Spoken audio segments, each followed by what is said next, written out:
Okay, sebenarnya dah lama saya tak buat video. Kali ni video, saya tak nak cerita benda yang orang dah cerita. Yang saya nak cerita hari ni adalah yang jarang orang cerita pasal YOLO Box Extreme ni. Fungsi yang saya nak cerita dekat korang ni adalah fungsi record 4K. Jadi dekat sini, saya ada beberapa kamera yang saya set up menggunakan YOLO Box Extreme ni. Okay, kamera yang pertama seperti yang korang lihat dekat sini, disambungkan secara HDMI daripada Sony A7 Mark V, dan lens dekat sini adalah 70mm 200mm JM2. Okay, kemudian kita ada dekat tepi, di mana kamera daripada tepi ni adalah Sony ZV-E10 Mark II.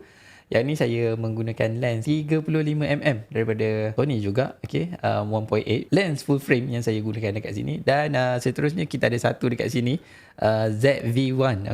Jadi kamera ZV-1 ni saya nak tunjukkan interface yang korang boleh tengok dekat sini. Bagi saya dia sangat menarik, hassle free lah. Hassle free tu macam mana? Hassle free ni macam ni, bila korang record multiple device ni, masalah utama yang kita akan alami apabila kita merecord daripada different kamera ni adalah untuk nak sync dia punya audio. Saya dah sambungkan satu audio daripada sound card saya just straight away sambung dekat sini. Kalau korang tengok dekat sini, ZV-E10 Mark II tadi tu, saya sambungkan dia over USB. Sebab dia support USB. Kalau kita tengok dekat sini ada beberapa port USB untuk YOLO Box Extreme ni. Kemudian dia ada lagi port untuk 4K dan juga 3 port. Dia ada 8 port semua, 3 port untuk HD 1080p dan 5 port lagi adalah untuk 4K. Jadi dekat sini saya sambungkan ZV-1 dekat sini, Sony A7 V dekat sini. Jadi yang menariknya dekat sini, kalau korang tengok dekat sini, yang menyala-menyala ni kan, saya tak turn on mic, saya just turn on mic input yang saya gunakan saja daripada sound card saya. Jadi kalau kita tengok dekat sini, over the USB, HDMI 5, HDMI 4, yang tu korang boleh turn on mic. Jadi dekat sini adalah recorder encoding. Device ni sebenarnya dia bukan saja boleh kita nak record 4K, tapi device ni yang menariknya, dia boleh record 4K dan juga streaming 4K. Option untuk kita nak save file yang ada dekat sini kan, kita boleh save dekat internal recording, sambil-sambil kita streaming, kita boleh save juga video tersebut sambil kita record dekat device ni. Kita tengok lagi fungsi lain yang ada dekat sini. Fungsi lain yang ada dekat sini adalah sekarang ni kita sedang record. Kalau korang tengok ni, record encoding 4K 30fps #264. Saya gunakan constant bitrate. Untuk TikTok Extreme ni, korang nak kena ada stream key barulah boleh gunakan dia. Jadi next dekat sini adalah scoreboard display. Dekat bawah ni kita ada lagi untuk replay setting, dan dekat sini dia ada auto switch. Yang bestnya dia ada video follow audio. Jadi video follow audio ni, bila korang contoh bercakap dekat sini, korang menggunakan audio daripada kamera yang ni. Kemudian apabila korang switch kepada kamera yang satu lagi, dia akan follow kamera yang satu lagi. Jadi itu adalah video follow audio. Tapi yang ni saya tak turn on sebabnya kita gunakan satu saja main source. Next dekat sini korang boleh add background music. Sambil-sambil tengah streaming ataupun sambil-sambil tengah recording, korang boleh add akan background music dekat situ. Dia akan automatic dekat situ. Dan yang pada last kali ni adalah transition lah. Jadi transition dekat sini saya gunakan fade. Tapi kalau dekat sini saya lebih prefer cross zoom ni. Nampak tak? Bila switching menggunakan cross zoom ni, dia sangat menarik. Nampak? Ini adalah cross zoom punya effect. Tapi kita back to fade sajalah. Sebab fade ni dia kira macam cross fade macam tu, dia lebih teratur lah. Jadi yang ni saya record just internally saja. Dia ada 3 option. Internal storage, SD card dan juga USB storage. Another USB storage, korang just boleh attach saja dekat device ni dan korang terus boleh record secara direct dekat situ.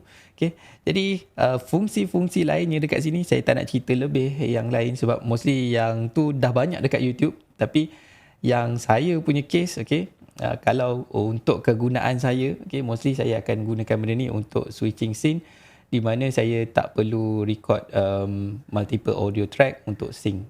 Mostly bila saya streaming, selalunya saya akan menggunakan PC. Cumanya bila streaming, kita limit kepada 1080p saja, bergantung kepada platform yang korang streaming. Jadi mostly saya hanya cuma streaming dekat TikTok, jarang-jarang dekat Facebook, dan kadang-kadang dekat YouTube. Okay, most of the time saya hanya menggunakan TikTok. Okay, cumanya bila kita streaming dekat TikTok ni, masalah utama dia, okay, bukan semua user ada akses kepada stream key. Kalau tak ada benda ni, okay, korang memerlukan komputer. Okay, di mana limitasi kepada komputer ni untuk capture card yang boleh record 4K tu sangat mahal.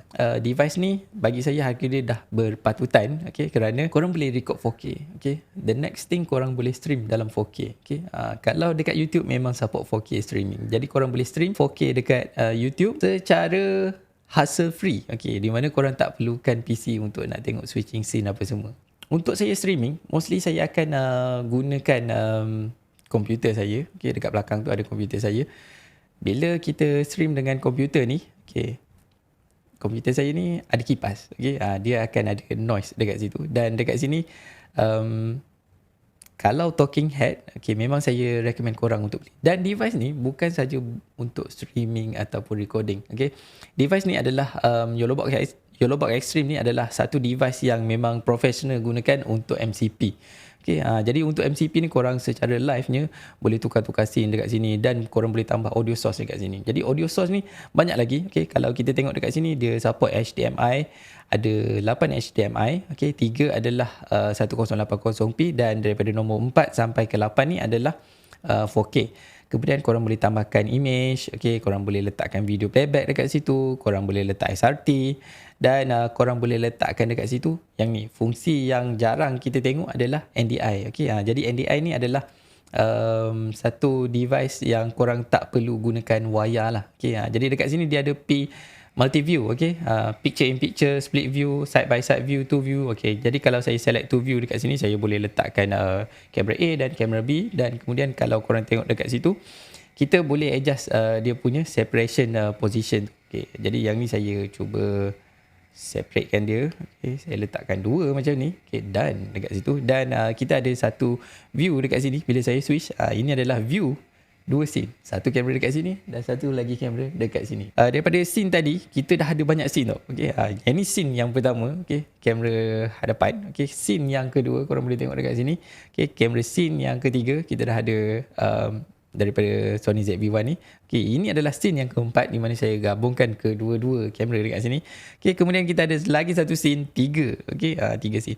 Dan dekat sini, saya tak pasti berapa limitation dia, tapi korang boleh boleh add dekat sini begitu banyak scene. Dekat sini adalah control layout di mana apa-apa perubahan yang kita nak ubah. Contohnya kalau kita nak delete scene yang ni kan. Okay, untuk delete scene yang ni saya akan switch dekat sini. Okay, untuk kita nak delete scene yang bawah ni, kita just press lama sikit dekat sini. Kita press lama dekat situ, dia akan keluar delete. Okay, jadi bila kita delete, dia akan prompt untuk kita nak delete scene tersebut. Okay, video source tersebut lah. Okay, bila kita klik done, jadi dekat sini korang dah ada cuma 4 scene. Okay, jadi kita tambah lagi view dekat sini.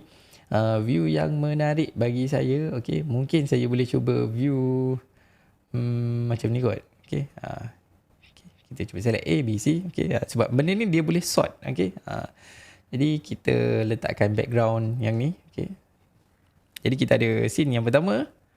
Okay, scene yang kedua. Okay, sedikit glitch dekat situ.